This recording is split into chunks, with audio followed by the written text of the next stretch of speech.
Good morning, and thank you for joining our biweekly COVID-19 briefing. As always, we're joined by Health Commissioner Dr. Cheryl Bedigal. Today's briefing is for press only, but as usual, we are live streaming on the Health Department's YouTube channel. Members of the public are encouraged to check the Health Department's social media accounts for the link to the briefing. Today's briefing will run until 10:30. As usual, we will present remarks first in English, then in Spanish, and then I'll open it up to questions from the press. We ask that media outlets coordinate internally to ensure that only one representative asks questions, and that we limit those questions to 3 or fewer. Please keep your questions focused on the topic of the COVID pandemic and the city's response to it. With all that out of the way, Dr. Bedigal, would you please start us off? Sure. Good morning, everyone, and welcome to our biweekly briefing. As has been the case for the last month, we continue to see a sharp rise in cases of COVID-19. We're now entering what could be the most dangerous time since last winter due to rising cases, rising hospitalizations, stressed hospitals, a new variant, and holiday gatherings. More details on that in a moment, but first, here are the numbers. In the past 2 weeks, 5,702 Philadelphians have been diagnosed with COVID. As of yesterday, we're seeing an average of 544 new cases per day, just double what I reported last time. And the percentage of tests that are coming back positive has been right around 5%. Yesterday, it was 5.2%. I want to take a moment and place those numbers into context. Right now, the number of positive cases per week is nearing the peak of the spring wave, and it's likely to surpass it. That means we could be nearing the peak we saw last winter when we had to institute the safer at home protocols. Our worry, as it always has been, is not just about people testing positive. We're trying to keep our hospitals from being overwhelmed. Right now, cases are up at hospitals throughout the region, and they're being stretched, but they're managing the additional patient volume. With flu season just around the corner, I'm very concerned that a spike in people being hospitalized for COVID may put our hospitals over the edge. Our data is still showing that most people being hospitalized for COVID are not fully vaccinated. And it appears that reliable protection against the Omicron variant will require not just the primary vaccine series of 1 or 2 shots, but also a booster dose. With the new vaccine mandate and the Omicron variant on the horizon, now is the perfect time to start your vaccine series, finish it, or get your booster dose. For vaccines, right now, more than 95% of adults, 88.1% of those 12 and up, and 18.2% of children 5 to 11 in Philadelphia have had at least 1 dose. I'm happy to report that the percentage of children with a dose of vaccine has doubled in just the last 2 weeks. 76.2% of adults and 70.6% of those 12 and up are fully vaccinated. And nearly 180,000 Philadelphians have had a booster dose so far, which is more than 25% higher than when we last reported. We're working on cleaning the data we received from the Pennsylvania Department of Health to improve the data we post on the vaccine status of Philadelphia residents. We expect that once these data are integrated into our database, the percentage of people who are fully vaccinated should go up by a good amount. It will also help us to understand which Philadelphia residents still need a booster shot. As a reminder, the CDC now recommends booster shots for everyone 16 and up once they're 6 months out from their second Moderna or Pfizer dose, or 2 months out from their first J&J dose. Everyone who is eligible to get a booster should get it as soon as possible. Boosters have been shown not only to up your protection against the Delta and Omicron variants, but also to help make you less likely to spread COVID if you do become infected. In addition to boosters, we know that the things we've been doing all along to combat this virus work. We know that when everyone wears a mask, we are all safer. We know that when someone who is sick decides to stay home, they protect their coworkers and their classmates. We know that when we avoid gatherings with other households, we can stop the spread. Which brings me to what is probably the hardest thing I'll have to talk with you about, holiday gatherings. I know just how important it is for all of us to see our friends and family for the holidays. We all miss those gatherings and connections. After nearly 2 years of doing everything we were supposed to do, we want the chance to see everyone's smiling faces.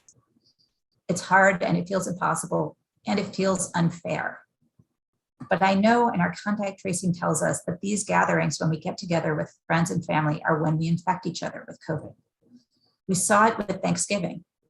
And I worry that people are getting together then, or people who were getting together then, likely contributed to the rise in cases we're seeing now. As a human being, as a mom, as a friend, as a community member, I don't want to say this. But as health commissioner and someone who cares deeply about all of the people who will get sick, they'll miss out on work and school, will get sicker, will end up in our hospitals, and those who will die, I have to say it. Please do not get together with other households for Christmas. Or if you do, keep those gatherings small, have everyone do a rapid test before they come, and ask everyone to stay home if they feel even a little bit unwell. Please do not hold or attend holiday parties indoors. It's just too dangerous. Instead, profess your brotherly love and sisterly affection by wearing your mask, by avoiding crowded indoor spaces, by staying home if you're sick, and by getting every dose of COVID vaccine that you're eligible for. Do your socializing outside whenever you can. And I know I've said this a lot, but get your vaccines and your boosters ahead of the holidays so that you're less likely to catch or spread COVID.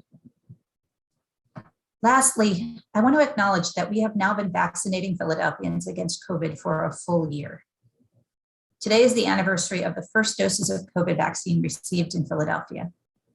Later today, we'll be releasing a video and blog post acknowledging the last year. Although there's a great deal left to do, we've accomplished more than we ever dreamed was possible. Too many community partners to mention took part in that work and made it possible. And we are deeply grateful to all of them. But there's one group that doesn't often get thanked, but who have been crucial to helping make sure that Philadelphians have the information they need to protect themselves. I'm talking about the press, about all of you today. You all have been critical, sometimes in multiple senses of the word, partners in public health communication. You've worked nights and weekends to get important information out. And you've shown up for these press conferences week after week. So thank you for all that you've done to make sure that Philadelphians know what they need to know about the pandemic, about new regulations and guidance, and about how to stay safe. We couldn't do this work without you. To wrap up, if you'd like more information about the pandemic and the city's response, you can visit our website at phila.gov/COVID. If you have questions, please call our COVID call center at 215-685-5488. Now I'll turn it over to Zeli to present these remarks in Spanish. Buenos días y bienvenidos a nuestra sesión informativa semanal. Como ha sido el caso durante el último mes, seguimos viendo un fuerte aumento en los casos de COVID-19. Ahora estamos entrando en lo que podría ser el momento más peligroso desde el invierno pasado, debido al aumento de casos, al aumento de las hospitalizaciones, los hospitales estresados, una nueva variante y las reuniones navideñas. Más detalles sobre eso en un momento, pero primero aquí están los números.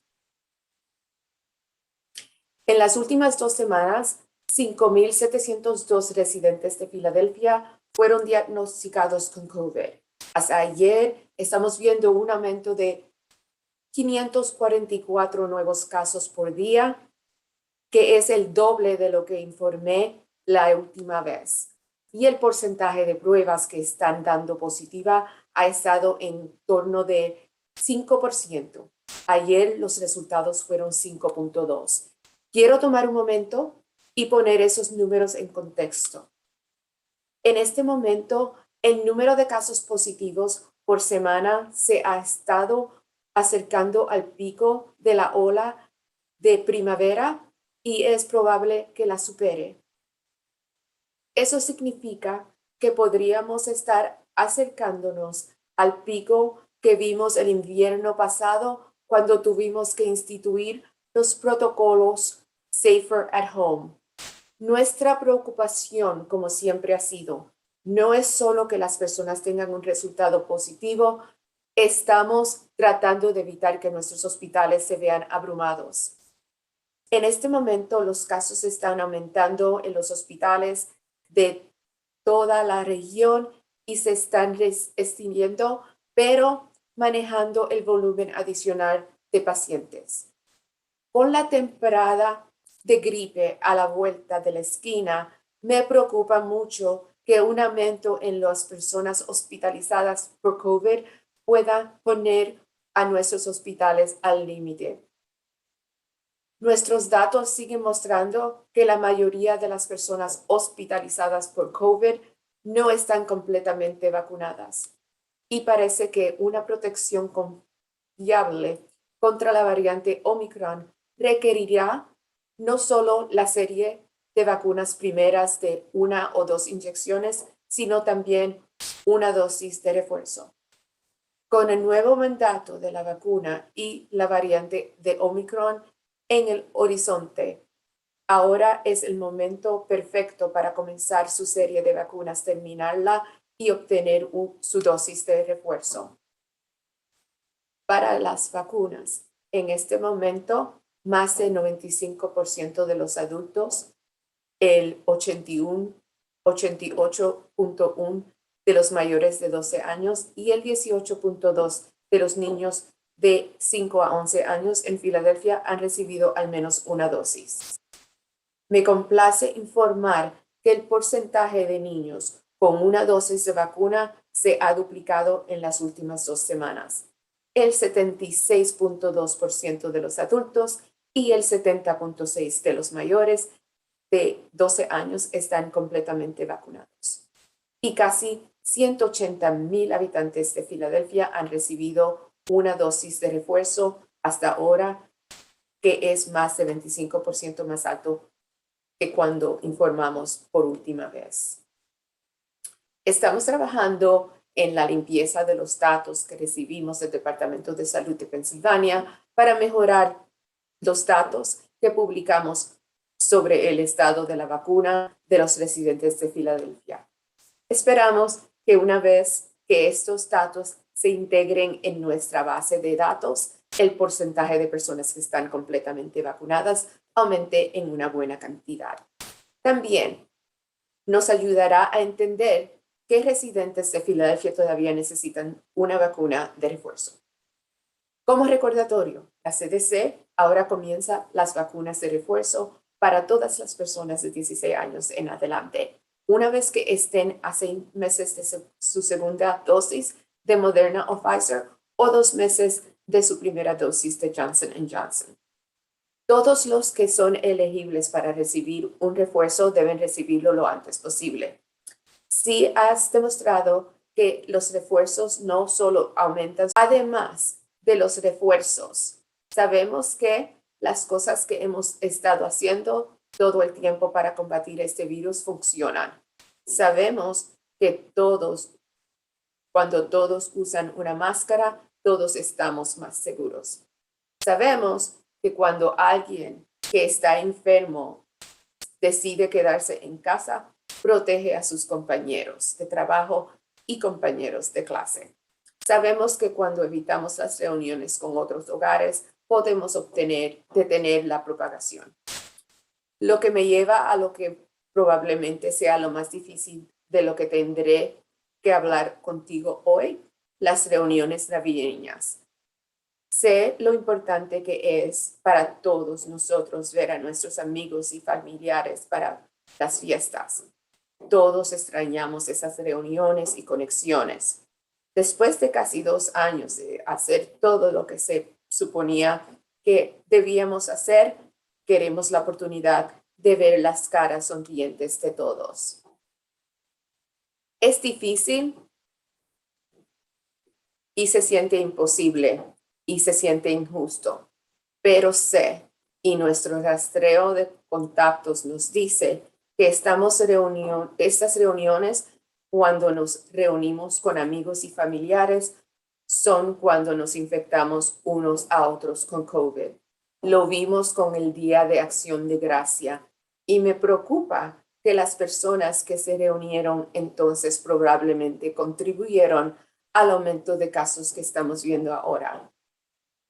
Como ser humano, como madre, como amiga y miembro de la comunidad, no quiero decir esto, pero como comisionado de salud y alguien que se preocupa profundamente por todas las personas que enfermarán, perderán el trabajo y la escuela, se enfermarán, terminarán en el hospital y aquellos que morirán.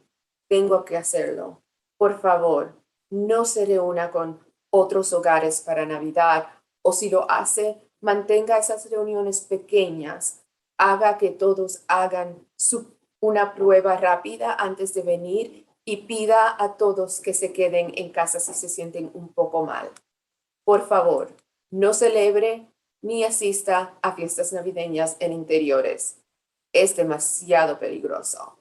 En su lugar, profese su amor fraternal y afecto fraternal usando su máscara, evitando espacios interiores alborotados, quedándose en casa si está enfermo y recibiendo cada dosis de la vacuna COVID para la que sea elegible.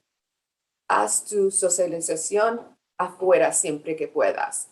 Y sé que he dicho esto mucho, pero obtenga sus vacunas y sus refuerzos antes de las vacaciones para que tenga menos probabilidades de contraer o propagar COVID.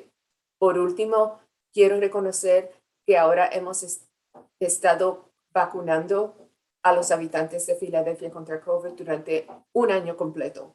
Hoy es el aniversario de las primeras dosis de la vacuna COVID recibidas en Filadelfia. Más tarde hoy lanzaremos un video y una publicación de blog que reconoce el último año. Aunque queda mucho por hacer, hemos logrado más de lo que nunca soñábamos que fuera posible. Demasiados socios comunitarios para mencionar participaron en ese trabajo e hicieron posibles. Y estamos profundamente agradecidos a todos ellos. Pero hay un grupo que a menudo no recibe agradecimiento, pero que ha sido crucial para ayudar a asegurarse de que los habitantes de Filadelfia tengan la información que necesitan para protegerse. Hablo de la prensa. Todos ustedes han sido socios críticos, a veces en múltiples sentidos de la palabra, en la comunicación de salud pública. Has trabajado noche y fines de semana para obtener información importante y te has presentado a estas conferencias de prensa semana tras semana. Así que gracias por todo lo que han hecho para asegurarse de que los habitantes de Filadelfia sepan lo que necesitan saber sobre la pandemia, sobre las nuevas regulaciones y orientación y sobre cómo mantenerse seguros. No podríamos hacer este trabajo sin ti. Para concluir, si desea obtener más información sobre la pandemia y la respuesta de la ciudad, puede visitar nuestro sitio web phila.gov/COVID. Si tiene preguntas, llame a nuestro centro de llamadas COVID al 215-685-5488. Gracias. Thank you. Thank you very much, Ellie. We will now move to the question and answer portion of our program. If you have a question, please use the raise your hand function. We'll take those questions in the order received. As noted earlier, we ask that media outlets coordinate internally and keep their questions focused on today's topic. If you don't get the opportunity to ask a question or have a question about other topics, please follow up with us by email and we'll get you an answer. First up, we will go to Sean Walsh from the Inquirer. Go ahead, Sean. Thanks very much. Dr. Bedigal, on the guidance for the holiday season, do you have different guidance or a version of that is different for families where everyone has been fully vaccinated and ideally have the booster shot as well? So if everybody's been vaccinated and boosted, they're clearly safer than families that have somebody who isn't vaccinated for whatever reason. That said, we do still have some risk of breakthrough, and there's clearly some risk of breakthrough with Omicron. So, we're asking that people be kind of cognizant of the risks that they're taking. You could reasonably get together with more people if everybody's vaccinated and boosted.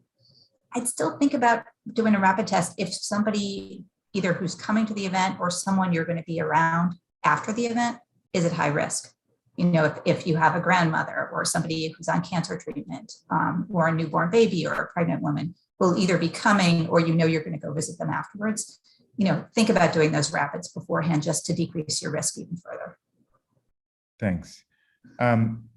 Can you provide an update if there is one on Omicron cases? Has there been sequencing since the first time you announced it? You know, do we know any way of measuring that in the city? So we have a handful of 3 that I'm aware of in the city, but you know, 2 of the 3 involve community spreads. So it's clear that we have more cases that we're not picking up because of the limits on the number of cases sequenced in the city. You know, if you look at the numbers nationally, I think it's 2.9%, but substantially more, I think just over 13% in New York and New Jersey. So I think we should assume that it's here. You know, it's still, as far as we can tell, the minority of cases in the city, but it's going to spread fairly quickly. Gotcha. On enforcement, is the city continuing to issue fines? You know, and is there any way of, or does the city plan to ramp this up after January 3rd or with the rise in cases? We will if we have to. So, you know, we start with education and our inspectors go out and of course they're going to make sure that people understand the new mandate, but we will do enforcement involving fines of potentially up to $2,000 per day if we have to. We hope not to do that. Right now, that's not really happening right now, though. Well, there have been cases where our inspectors have gone in and needed to even shut places down due to health violations, but you know, it's certainly not the norm. Okay, thanks very much. Thank you very much, Sean. Next up, we'll go to Trish Hartman from 6ABC. Go ahead, Trish. Hi, thank you. I have another question in regards to the vaccine mandate that will take effect on January 3rd. There's been a number of questions posed to us about how restaurants can check vaccine cards. A number of people have electronic vaccine cards through various apps or photos of their vaccine cards on their phone. Are those acceptable? And also how much enforcement are these establishments expected to do? This kind of falls on the workers that are working at these restaurants to check. Is there going to be any guidance issued to restaurants on how they should handle checking and enforcement for people coming in? Yes, so all of that is going to be posted on our website in the next couple of days. So in terms of what's acceptable, the vaccine card itself, of course, is accepted, but a photo of the vaccine card on your phone, which is something that I recommend everybody do. It's a nice fallback to have, so you don't have to always be pulling your card out. A commercial app, there are several on the market that let you upload your card. You will need to show some form of photo ID. It doesn't have to be a government ID, but if you're 18 or over, to make sure that is actually your card. We aren't creating our own app, but you know, any of the existing commercial apps, we want a reasonable process for checking vaccine status. And did I leave out any parts of your question?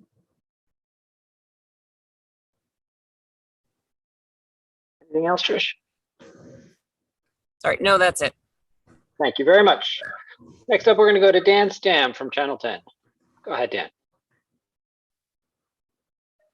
Hi, thanks for taking my question.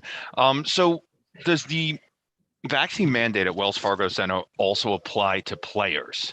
How could this affect, you know, the Sixers, Flyers, and player moves they may make, or, you know, the Wings, any of the teams that are playing within the arena, and concerts that are at that arena as well?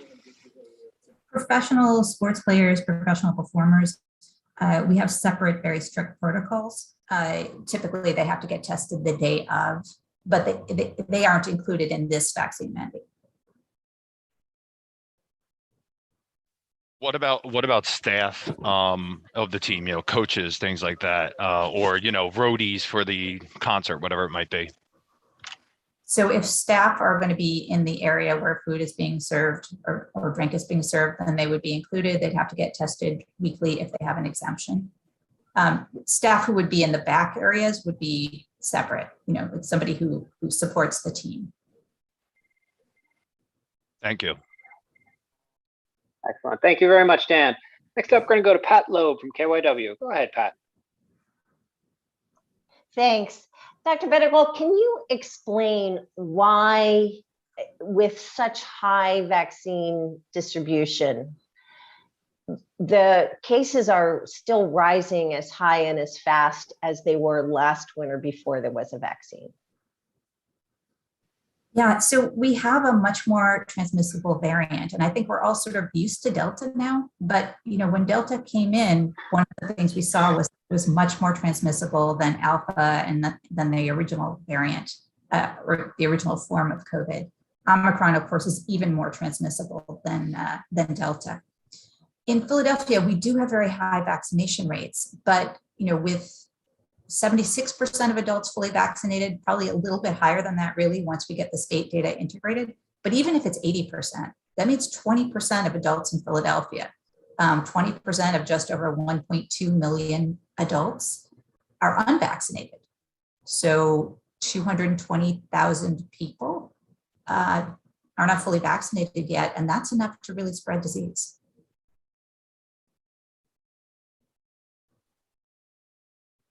Any more questions for us? Oh, there you Well, go. just so most of these cases are among unvaccinated people. They're not breakthrough cases. Do you have a percentage breakdown between breakthrough and unvaccinated cases? So they're still mostly unvaccinated. We can get you the current, overall, we're at about 91% of cases being among unvaccinated people. We do update that currently. So if you want the current numbers, we can get them to you, but it's still the vast majority of our cases, vast majority of hospitalizations, vast majority of deaths are among unvaccinated people. Okay, thank you very much. Thank you very much, Pat. Next up, I've got Laura Smythe from Philadelphia Business Journal. Go ahead, Laura. Thank you. I have two questions about the restaurant vaccine mandate. The first one is, I'm wondering if it's a goal of the mandate or if you think it might end up working in this way to potentially encourage people from other locales to get vaccinated if they want to come to visit Philadelphia as tourists. So we're in favor of anybody getting vaccinated. That hasn't been a particular goal of this. We're really worried about Philadelphians. So, both decreasing transmission in these sites where people have to take off their mask and also encouraging vaccination as a side benefit, but really thinking about that for Philadelphians. If it encourages people from the surrounding areas to get their vaccines, great, but that's not a primary goal. Sure, thank you. And my second question is, I'm wondering what you might have to say to restaurant owners who have some worries that the new mandate might hurt business just by discouraging people to dine out. Sure. So, it's hard to say. From what we're hearing from New York, this goes pretty smoothly. I do think one possibility is that people feel more comfortable. At least that's what I'm hearing from people I know is, now I feel comfortable eating out again, which is really kind of interesting. Wasn't a primary goal of this, the primary goal being public health. But I think, if Philly is the one area that has a vaccine mandate at restaurants, potentially that could be the case. Perfect. Thank you. I appreciate it. Thank you so much, Laura. And we've got a couple minutes left. I'm going to go back to Sean Walsh for a second round from the Inquirer. Go ahead, Sean. Thank you. The city rules note a requirement that there's proof of a religious exemption for the vaccine mandate. How is that supposed to be proven, or what would that look like? Yeah, it's pretty simple and straightforward. It's just a written attestation that the person has a sincerely held religious belief that stops them from getting the COVID vaccine. And we will be posting some template forms on our website. People don't have to use our forms, but if they want something convenient, they'll be able to download those forms. But it doesn't have to be signed off on by somebody else. It doesn't have to be notarized. It's just that they're willing to put that in writing and sign their name to it. Gotcha, thanks. And then lastly, on hospitals, I apologize if I missed that, but did you go over numbers for hospitalizations right now? And in addition to that, what is the number that you're worried about if cases surge after Christmas that would be, overwhelming to hospitals? I don't think I did include the number. I don't think it was in what we prepared. The number yesterday was 347. So that is up substantially from where we were a few weeks ago. There's not one number because, of course, our hospitals have people in them with lots of different conditions. And so, the more people hospitalized because of COVID, potentially the more people hospitalized because of flu. Please get your flu shots. We're seeing a lot of RSV, especially among children. There's all the people who are coming in now because of delayed treatment for other kinds of conditions. So it's just the overall volume of our hospitals. And what I'm hearing from the chief medical officers of the hospitals is real concern, especially when they look around the state at what's happening in other places where they're truly overwhelmed. So, our hospitals are holding their own right now, but it's worry about if we see a real surge in hospitalizations. The initial data on Omicron does look like maybe hospitalizations are a little bit lower. The number I saw was 29% in a really, really preliminary study. But if it's twice as transmissible and we have 29% fewer hospitalizations, that does equal more hospitalizations being likely. Got it. Thank you. Thank you very much, Sean. Before we finish up, I want to note that due to the upcoming holiday, this will be our last scheduled COVID-19 briefing of 2021. Our next briefing is scheduled for January 13th at 10 a.m. If there is a need for a briefing before then, we'll announce it in a media advisory and on our social media accounts. And with that, I will conclude today's briefing. Thank you all for joining us. Please continue